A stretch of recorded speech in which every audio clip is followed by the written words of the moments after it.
Hello students, class 12 की chemistry के online class में आपका स्वागत है। आज के लेक्चर में हम लोग षटकोणीय निबिड़ संकुलन क्षमता का अध्ययन करेंगे।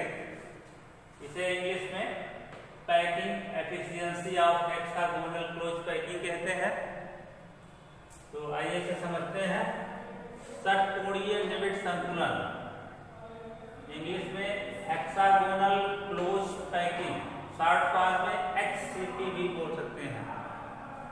HCP की संकुलन क्षमता घनीय निबिड़ संकुलन, घनीय की इंग्लिश होती है क्यूबिक और निबिड़ की होती है क्लोज और संकुलन की होती है पैकिंग, यानी क्यूबिक क्लोज पैकिंग। इसको शॉर्ट फॉर्म में CCP भी बोल सकते हैं, के समान होती है। फिर से एक बार इसको पुनः देखें कि HCP की संकुलन क्षमता CCP के समान होती है। अब आइए फिगर के माध्यम से इसको समझते हैं। यहाँ एक क्यूबिक क्लोज पे यहाँ एक कोशिका का फिगर दिया गया है और इस एक कोशिका या यूनिट सेल के फिगर से हम समझते हैं इसको कि माना एकक कोशिका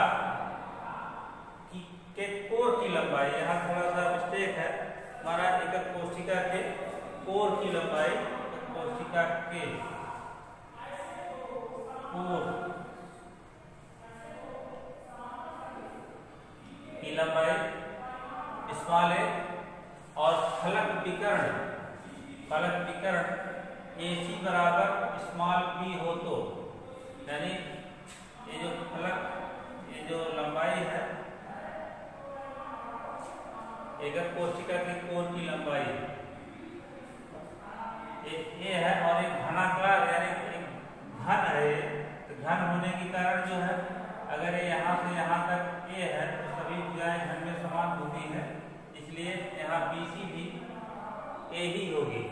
तो इस तरह से माना एकक कोशिका की कोर की लंबाई A और फलक विकर्ण AC देखिए यहाँ पर AC फलक विकर्ण है AC equal to small b हो तो AC जो है ये स्मॉल b है, यहीं पे स्मॉल b लिख दे रहे हैं, स्मॉल b। तो त्रिभुज ABC में ये त्रिभुज देखिए, इसको यहाँ लिख दे रहे हैं त्रिभुज ABC में, त्रिभुज ABC एक संपूर्ण त्रिभुज है और संपूर्ण त्रिभुज के लिए जो है कर्ण का वर्ग, लंब के वर्ग और आधार के वर्ग के योग के बराबर होता है। इसको आप यहाँ समझिए कि कर्ण का वर्ग बराबर लंब का वर्ग प्लस आधार का वर्ग। तो यहाँ AC को अभी आपने ऊपर मान लिया है कि माना फलक विकर्ण AC इक्वल टू B हो, तो AC के स्थान पे आप B भी लिख सकते हैं। तो AC स्क्वायर के AC बराबर B, तो AC स्क्वायर बराबर B स्क्वायर हो जाएगा equal to AB square plus BC square. अब AB स्क्वायर जो है, AB स्क्वायर क्या है, AB स्क्वायर जो है घन की भुजा है। इस तरह से घन की भुजा की लंबाई जो है A है और दूसरे भुजा की लंबाई भी A है। तो AB स्क्वायर होने के कारण A स्क्वायर हो जाएगा और AB जो है A स्क्वायर हो जाएगा। तो A square plus A square मिलकर के 2A स्क्वायर हो जाएगा, यानी B square equal to 2A square. अब B इक्वल टू क्या हो जाएगा, तो 2A स्क्वायर का अंडर रूट ले लीजिए, तो अंडर रूट 2A स्क्वायर हो जाएगा। अब 2 का अंडर रूट नहीं निकाला जा सकता, इसलिए सीधे जो है अंडर रूट 2 लिख दीजिए और A स्क्वायर का अंडर रूट जो है A आएगा, उसको यहाँ इस तरह से B बराबर हो जाएगा A रूट 2। अब आइए इस फिगर पे ध्यान देते हैं कि यदि गोले की त्रिज्या स्मॉल r हो, यानी इसमें से किसी एक गोले, सभी गोले वैसे सेम होते हैं, सेम साइज के होते हैं, एक गोले की त्रिज्या अगर स्मॉल r है तो सभी गोले की त्रिज्या स्मॉल r होगी। तो यहाँ पर देख रहे होंगे फिगर में, इस कार्नर वाले गोले को लिया गया है तो इसकी त्रिज्या स्मॉल r, बीच में इसमें जो है ये पूरा गोला जो है, ये फलक पर उपस्थित जो पूरा गोला है, ये पूरा जो है इस कर्ण में जो है योगदान दे रहा है। इस तरह से इसका मतलब r प्लस r यानी 2r यूज होगा और c का केवल त्रिज्या यूज हो रही है। इस तरह से AC इक्वल टू 4r हो जाएगा। तो अब AC इक्वल टू 4r और AC की वैल्यू कितनी है, b। आपने मान लिया है b से फलक विकर्ण AC इक्वल टू b हो तो AC इक्वल टू 4r या small b equal to 4r। अब 4r इक्वल टू, अभी पीछे आपने b की वैल्यू निकाली थी, वही b की वैल्यू यहाँ रख दीजिए। तो 4r इक्वल टू a√2, यही पीछे आपने निकाला था। तो देखिए ऊपर b इक्वल टू a√2, तो यही a√2 इसी b के स्थान पर रख दीजिए। तो a√2 इक्वल टू 4r हो गया। अब a इक्वल टू क्या हो जाएगा, तो ये 4r/√2 हो जाएगा। अब ऊपर नीचे अगर √2 से आप गुणा कर देंगे तो a√2 इंटू √2, 2 में √4 आ जाएगा और √4 यानी 4 का वर्गमूल लेंगे तो 2 आ जाएगा और उसी 2 से ऊपर वाला 4 काट दीजिए तो 2 आ जाएगा और √2 जो है ऊपर गुणा किया गया हो तो 2 बचा है। इस तरह से 2√2r यहाँ बचेगा। तो 2√2r यानी a इक्वल टू 2√2r प्राप्त होगा। अब तो इसी मान से जो है ऐसी से हम लोग जो है a की वैल्यू निकाल लिए। अब इसी से हम लोग r की भी वैल्यू निकाल लेते हैं। तो r बराबर क्या हो जाएगा, r बराबर a√2/4 यानी r इक्वल टू a√2/4 हो जाएगा। अब √2 से ऊपर नीचे हम लोग गुणा कर देते हैं। तो ऊपर नीचे गुणा करने पर तो देखिए यहाँ गुणा किया गया है, √2 से यहाँ भी गुणा किया गया है, √2 से नीचे भी गुणा किया गया है। तो a√4 आ जाएगा, √4 यानी 4 का वर्गमूल लेंगे तो 2 आ जाएगा और इसी 2 से जो है 4 को काट दिया गया है। इस तरह से a यानी r इक्वल टू a/2√2 प्राप्त हुआ। अब आगे बढ़ते हैं। बताया गया है कि हम जानते हैं कि CCP यानी क्यूबिक क्लोज पैकिंग संरचना में प्रभावी रूप से प्रति एकक कोशिका 4 गोले होते हैं। यानी क्यूबिक क्लोज पैकिंग में या क्यूबिक क्लोज पैकिंग की संरचना में प्रभावी रूप से प्रति एकक कोशिका 4 गोले होते हैं। अब एक गोले का आयतन 4/3 πr3 ये आप जानते हैं। तो 4 गोले का आयतन कितना हो जाएगा, 4 × 4/3 πr3 हो जाएगा। तो 4 का 4 से गुणा कर दीजिए 16 हो जाएगा, 16/3 πr3। इस तरह से चारों गोलों का आयतन मिल जाएगा जो कि एकक कोशिका के निर्माण में योगदान दे रहे हैं। तो एकक कोशिका के निर्माण में योगदान देने वाले चारों गोलों का आयतन बराबर 16/3 πr3 हो गया। अब एकक कोशिका का आयतन निकाल लीजिए। एकक कोशिका की लंबाई या एकक कोशिका की भुजा की लंबाई जो है स्मॉल a आपने मान लिया है तो इस तरह से, और यह घनाकार है तो घन का आयतन बराबर भुजा का क्यूब होता है यानी a क्यूब हो जाएगा। तो a की वैल्यू आपने पीछे निकाल लिया था 2√2r। तो 2√2r का क्यूब कर दीजिए तो 2 का घन करेंगे तो 2 का घन करेंगे कितना आ जाएगा, 2। यहाँ थोड़ा सा a क्यूब बराबर हो जाएगा 2√2r³।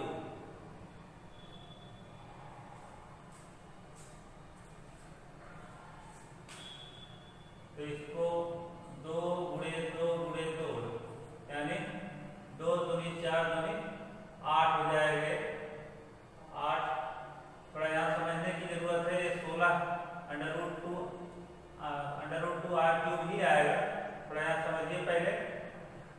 2 का घन करेंगे यानी 2 का क्यूब करेंगे तो 2 × 2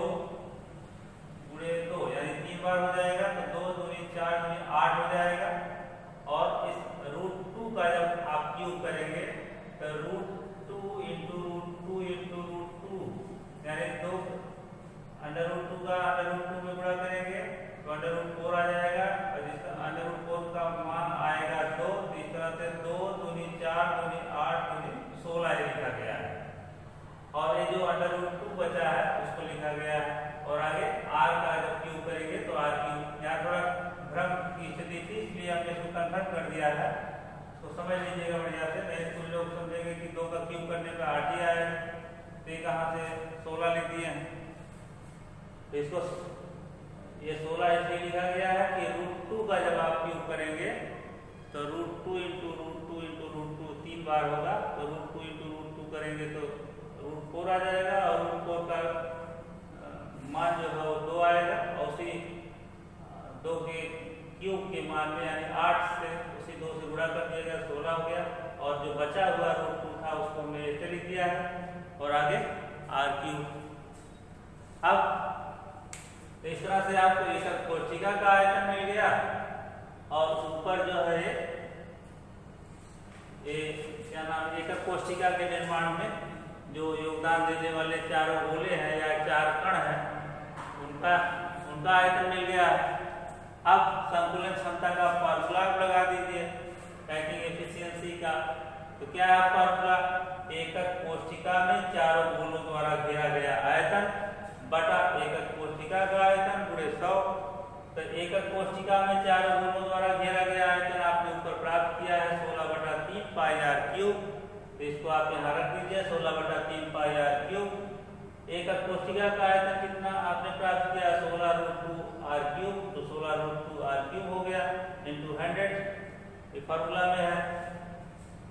अब r क्यूब कट गया तो ऊपर बचा 16/3 पाई और नीचे बचा 16/3 पाई और इंटू 100 बचा है, और नीचे 16√2 बचा है, तो इसको 16/3 और पाई का मान रख दिया गया है पाई/7, और ये 100 सूत्र का है, और 16 जो है कट गया, तो 22 गुणे 100 ऊपर बचा है, और नीचे 3 गुणे 1.414 √2 का मान है उसको रख दिया गया है 1.414, और इंटू 22/7 का 7 है, तो 22 गुणे 100 कर देंगे तो 2200 ऊपर आ जाएगा, और 3 गुणे 7 यानी 7 × 21 का जब आप 1.414 में गुणा करेंगे तो 29.694 आएगा,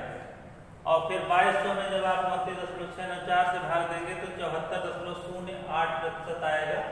यही जो है षटकोणीय निविड़ संकुलन की संकुलन क्षमता है 74.08%। अगर ये पूछा जाए कि हेक्सागोनल क्लोज पैकिंग या घनीय निविड़ संकुलन की संकुलन क्षमता कितनी होती है, तो आप बताएंगे 74%। और अगर कैलकुलेशन करने के लिए आया है कि उसको निकाल के दिखाइए, तो आप बताइएगा कि जो है मतलब इसको हल करके दिखाइएगा कि इसकी संकुलन क्षमता 74.08% कैसे प्राप्त होती है।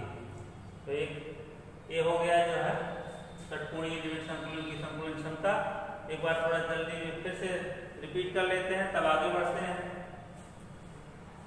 बताया गया है कि षटकोणीय निविड़ संकुलन जिसे हम लोग शॉर्ट फॉर्म में या जिसे इंग्लिश में बोलते हैं हेक्सागोनल क्लोज पैकिंग, और शॉर्ट फॉर्म में HCP, यानी HCP की संकुलन क्षमता घनीय निविड़ संकुलन यानी क्यूबिक क्लोज पैकिंग का शॉर्ट फॉर्म होता है CCP के समान होती है। तो एक लाइन में फिर से देखिए, HCP की संकुलन क्षमता CCP के समान होती है। अब एकक कोष्ठिका का फिगर बना के इससे हम लोग समझते हैं।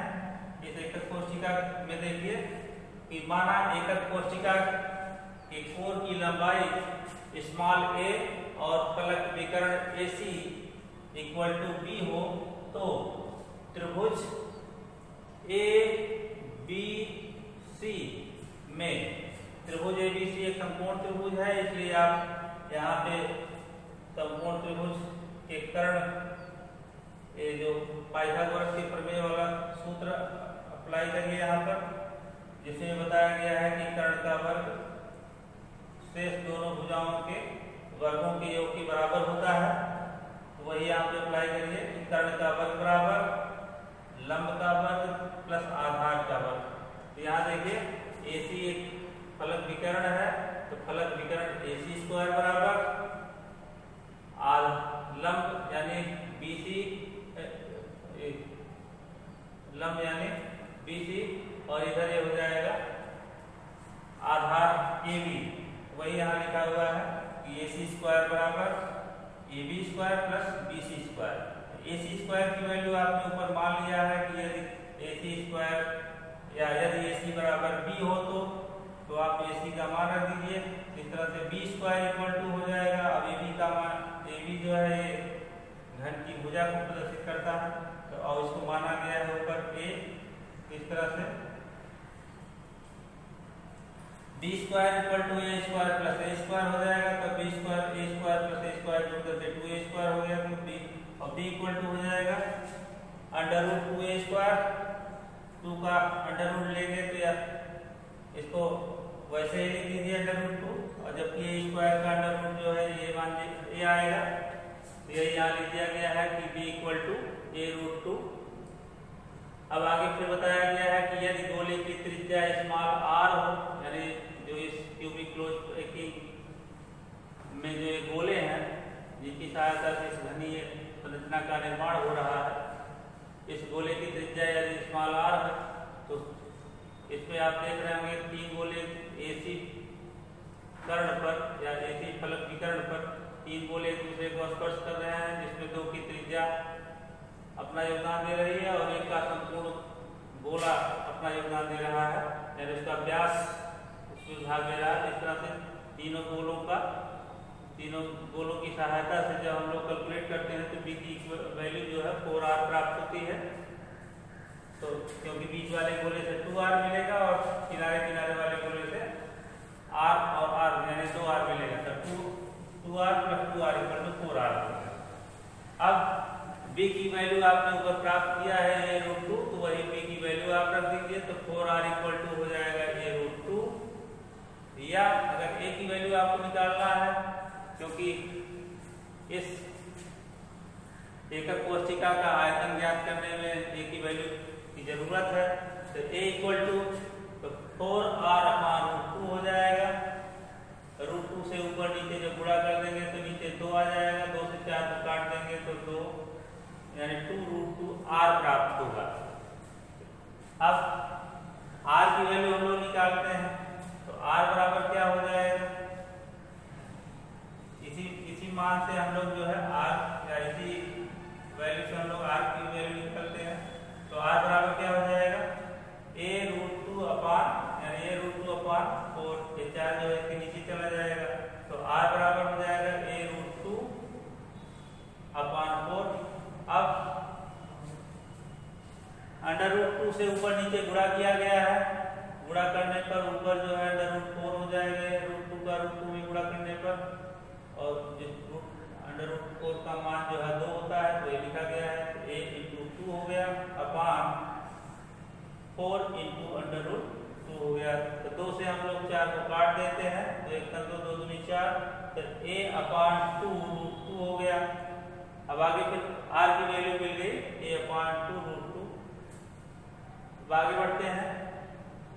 बताया गया है कि हम जानते हैं कि CCP यानी क्यूबिक क्लोज पैकिंग की संरचना में प्रभावी रूप से प्रति एकक कोशिका 4 गोले होते हैं यानी इसमें 4 गोले जो है वो अपना प्रभावी रूप से उपस्थित होते हैं।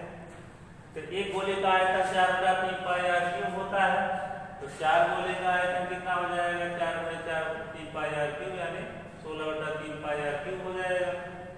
तो एकक कोशिका का आयतन इक्वल टू होता है भुजा का क्यूब यानी A क्यूब हो जाएगा। A की वैल्यू आपने पीछे प्राप्त किया है, पीछे A की वैल्यू आपने प्राप्त किया 2 रूट 2 r तो यहाँ पे 2 रूट 2 r का क्यूब कर दिया गया है।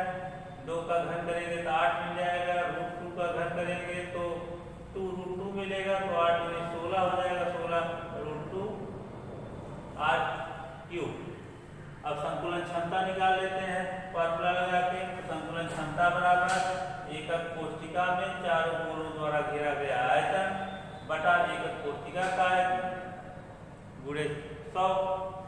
एकक कोशिका में चारों गोलों द्वारा घेरा गया आयतन 16/3 पाई r क्यूब है एक कोशिका का आयतन 16√2 इंटू आर क्यूब इंटू 100, तो आर क्यूब कैंसिल हो गया, तो 16 और पाई का मान रखा गया है 22/7 गुणे सूत्र का 100/3 गुणे 16 और √2 की वैल्यू रख दी गई है 0.414, तो 22 16 कैंसिल हो गया, 22 का 100 में जब गुणा कर देंगे तो 22 हो जाएगा।